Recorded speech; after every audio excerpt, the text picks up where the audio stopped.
guys doing? Excellent. A little closer to the NHL regular season. We actually have a preseason game this weekend, Frank. Yeah. So that gets going. And when we left last week, we were wondering what to do with Mike Babcock after you told us he's just not the most authentic guy, and I'm not sure he much cares about his players or their families. What did you make of the fallout in Columbus with Coach Babcock resigning? Well, I thought it was a really strong move by the PA and Marty Walsh. First of all, being a former NHLPA guy, that's the way to assert yourself. And even his statement, you're going to treat our players with dignity and respect. I thought they did a great job of getting involved, getting down their boots on the ground. And Babcock being fired was the right move for everyone involved, literally everyone involved, whether it was the players. I don't know how you go into a season and want to play for that guy and take what he says to you seriously when he's doing that kind of funny business before the season even starts. And for Jarmo and JD, they're two very well-respected hockey guys. They messed up. They messed up on that. I think they've kind of admitted to it now. I don't know who they talked to that said Babcock was a good guy and gave him any kind of positive review. I don't know anyone who would give him that kind of positive review. So they obviously didn't dig deep enough and saw what they wanted to see. Ultimately, he gets fired, and now Pascal Vincent, who by all accounts is a very well-respected guy. I remember playing against his teams in Manitoba in the minors, and they're always hard teams to play against. And so he gets an opportunity, and there's this young crop of coaches around the NHL that should be getting opportunities, and he's one of those guys. So it's the right move that Babcock got fired. I hope we never hear from the guy ever again, because he likes to use his microphone and his camera as a little bit of a platform to spew all his garbage. But hopefully he goes back into hiding now.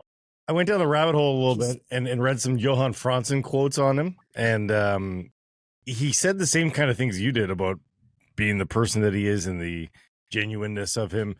And didn't have much positive things to say about the person, but he did say he's a good coach. Did you even have that to say about him? Do you even think he's a good hockey coach? Here's the way I'll describe it. Okay. And I think a lot of people have echoed this sentiment as well.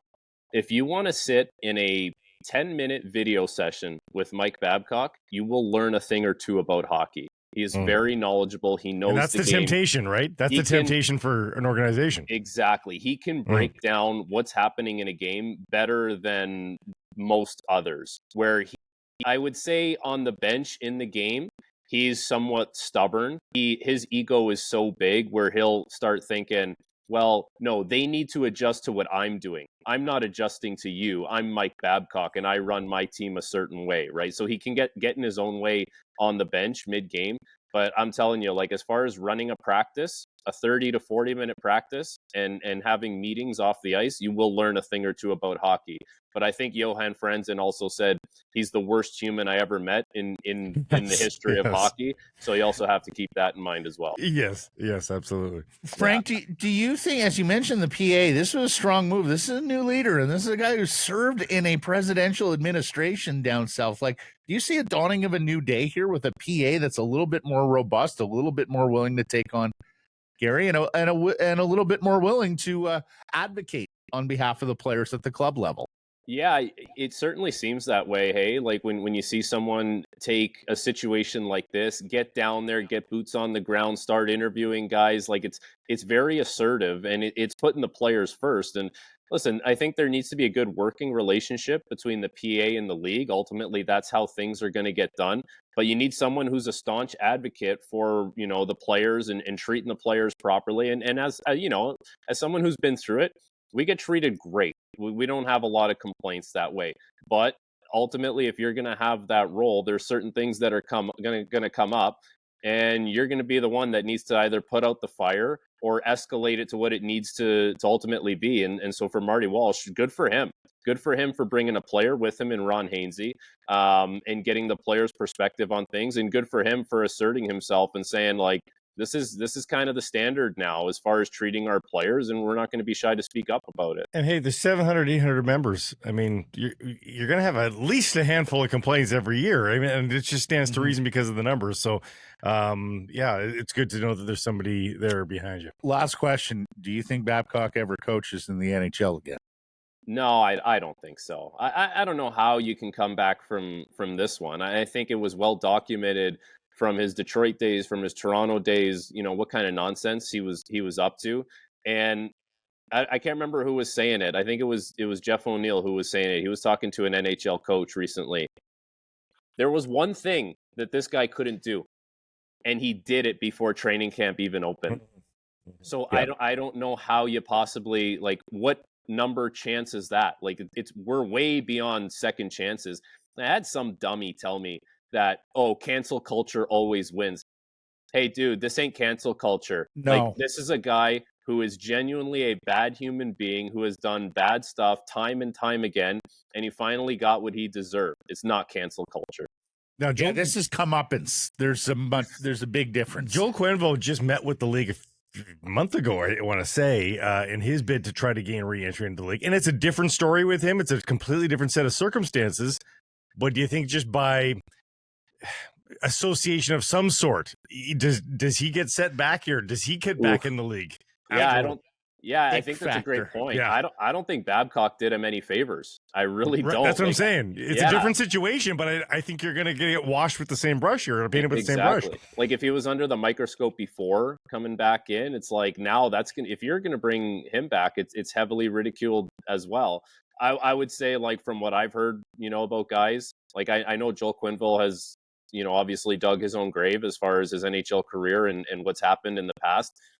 I never hear the thing worst person ever I've met in hockey like that you hear with Babcock. So maybe there is a road back for Joel Quenneville. Ultimately, I don't know that, and that situation has taken on a life of its own. But yeah, Babcock certainly didn't do him any favors. I would imagine teams probably look at that and say, man, if this goes south, I'm going to look just as bad or as bad as Jarmo and JD do in Columbus. All right, let's move on to happier topics. Top 50s, Frank Corrado. You have submitted your top 50 NHL players to TSN. Yeah. Where do you have the two Canucks? I got two Canucks, and actually someone was saying, well, why don't you have three? So my two Canucks that I have in there are Elias Pettersson. I have him at 18, and I have Quinn Hughes at 24. And for Pettersson, he's right in that range with guys like Tage Thompson, Alex Barkov. I believe I had Crosby just a little ahead of him, Braden Point a little bit ahead. I think 18 is a good number for him. Like, I don't think he's a top 10 player when you look at who would be in there with from McDavid, Draisaitl, McKinnon, Makar, Matthews. I think my number 10 might be Jason Robertson. Like, I feel like Jack Hughes is in the top 10. I think he's right there. He's on the cusp of it. But yeah, like, there's two Canucks in my top 50, and in Quinn Hughes, like, I just think he's going to be a point machine again this year, an assist machine, a point machine. I think for him being the captain, he's going to take on, not that he doesn't already have a lot of responsibility, but he's just going to take on a lot of responsibility, a lot of ownership with the team. And I guess the only other Canuck that I was contemplating having in my top 50 was JT Miller. And the thing I would say about that is we get to a certain point with these rankings where you're making a projection onto the season. You're not really recapping what happened last year. You're projecting what's going to happen this year. And it's just an opinion. It's like, okay, like 90-point guy for sure. Maybe, could he drop down to an 80-point guy? Maybe. I see players like Jesper Bratt in New Jersey. I have him in my top 50. I put Matty Beniers in my top 50. I'm just hedging that there's going to be some players that are going to take a big step here and take a leap into a top 50 role. Did you have goalies in the top 50, or was that a separate category? No, so I do have goalies. I believe I have 4 goalies. I can't remember the order. I know my top goalie is Ilya Sorokin of the Islanders. So I'll have Sorokin in there. I'll have UC Saros, Vasilevsky, and Shesterkin. At one point, I had Jake Ottinger in there. The problem you run into is I think Jake Ottinger is a great goalie. There's just too many good forwards that I feel like I need to get into that top 50. And even with defensemen, like I didn't have Dougie Hamilton, I didn't have Josh Morrissey in my top 50. I would have liked to have them in there.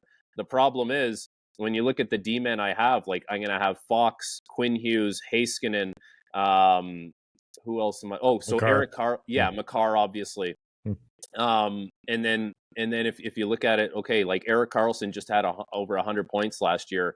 How does he not get it? Like, how do I not project that he has an 80-point year as a defenseman? And 80 points as a D-man gets you on a top 50 list. So Charlie McAvoy's another one, right? So how am I squeezing these guys in over Charlie McAvoy? So it's a little bit of like plug and play and projecting to see who goes where. But I'm excited to see what my colleagues have. I know there's going to be a lot of discussion about certain players like Connor Bedard. Should he be in? Should he not be in?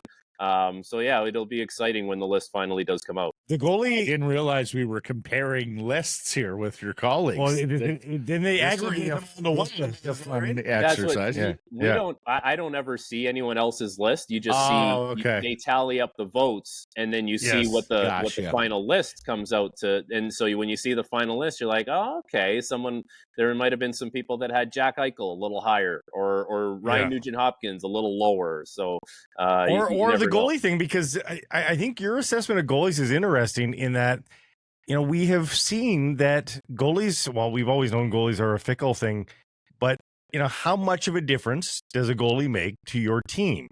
Can you get by with average goaltending if you've got really good defense and good forwards? We've seen, you know, the Colorado Avalanche make some big time runs here with, you know, less than decorated goaltending. How much does goaltending ultimately matter when you build a team? There's going to be a certain point where they get so good where, yes, it matters. Yeah. But you might have nailed the number that maybe there's only 4 or 5 that truly make a big time difference to the team. Well, and you can look at Vegas. There's a great example of Adin Hill just won a Stanley Cup. He's a good goalie. He's a good goalie. You know, I think it was making $2 million last year. He's not anywhere near my top 50 list. I would have had Demko. I would have had Markstrom. I would have had Hellebuck. I don't have any of those guys in my top 50. But guess what? Adin Hill's a Stanley Cup champion, and so is Jordan Binnington, and so is Darcy Kemper. And go down the list. There's a lot of good goalies, not great superstar status goalies, that have had a lot of playoff success. Trophy-winning goalies, And exactly. Yeah. So, I think 4 is an appropriate number, because ultimately you do have to kind of respect the fact that a guy like Saros, this guy rolls up with a 920, like in his sleep, you know, and Sorokin's the same way the last couple of years. So we also, when we're putting the list together, respect that there's some fantastic goalies in the league. Tanner Pearson for Casey DeSmith, the pick involved there as well. What did you make of the trade yesterday? Yeah, I mean, I really liked it from Montreal's point of view, actually. I kind of think they needed just one more veteran I know it's a young team, and you want young players to play on that team. I liked it from their point of view to bring in Tanner Pearson, really good character guy who's been through a lot in the league. And I think he can add a lot to just the dynamic there with that young group in Montreal. And they had a lot of goalies to give up in Vancouver. Like, if Thatcher Demko is going to carry the workload here and play 60-plus games, there's always going to be that injury risk. So who's your guy? And I know Casey DeSmith struggled at times in Pittsburgh, but there's been times where he's played really well. And there's been times where he kind of kept up with Tristan Jarry. Maybe it's been fewer and further between, but I think Casey DeSmith is exactly what they needed in the Canucks in a backup goalie, someone that, has some kind of track record there of being a reliable backup in the past. And it just prevents you from going to, I think Spencer Martin is a good 3, right? So now you don't have to rely on Spencer Martin if Thatcher Demko is going down. And then, if Spencer Martin goes down, Seelov's, you go down the list. So it just slots the goaltenders in the organization much better. And I saw this sentiment that on Twitter that, the Canucks did right by Tanner Pearson by moving him to Montreal. I'm not willing to, I don't think, they put him in this situation because they messed up the surgery and all the medical assessments with his hand.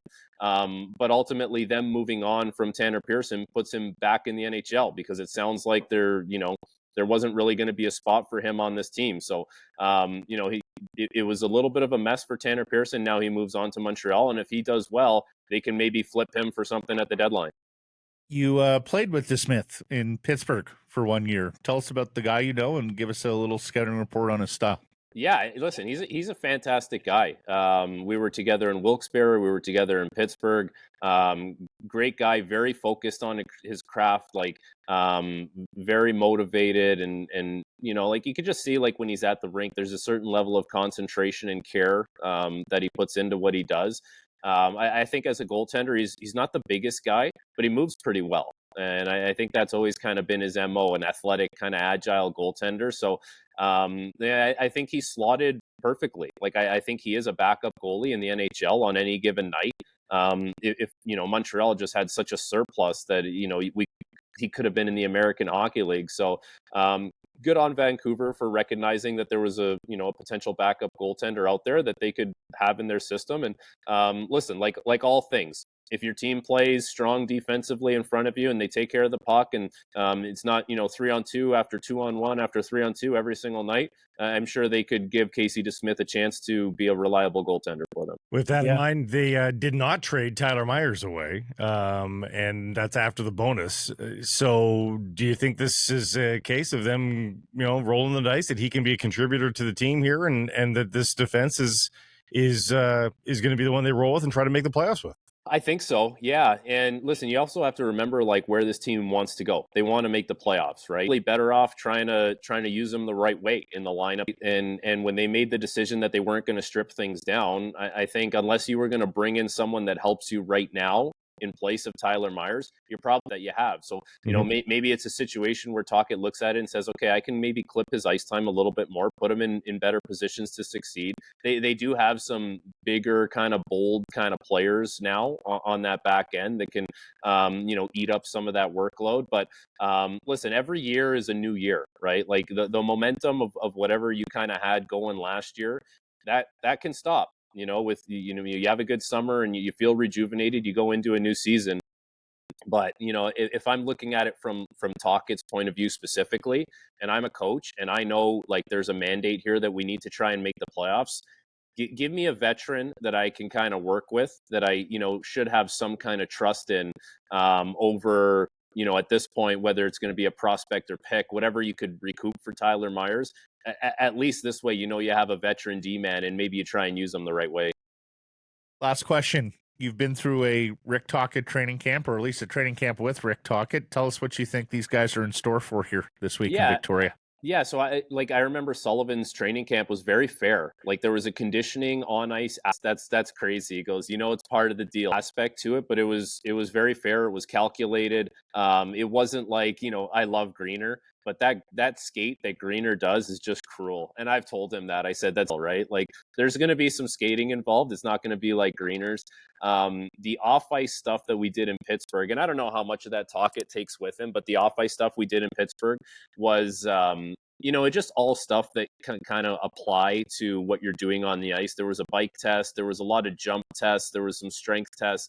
Nothing that makes you change the way you're training, which I think is very important, because ultimately you train to be a good hockey player. You train to have a good season. You don't train for fitness testing. That's when guys get in trouble. So from my time in Pittsburgh, from what I remember at training camp, there was nothing that ever made me change the way I was doing things, and everything kind of made sense at training camp. So it should be a good one. It should be tough, but it should be very fair. It's go time, Frank. Absolutely. Marvelous stuff, Frank. Thanks for this. We'll catch up next week.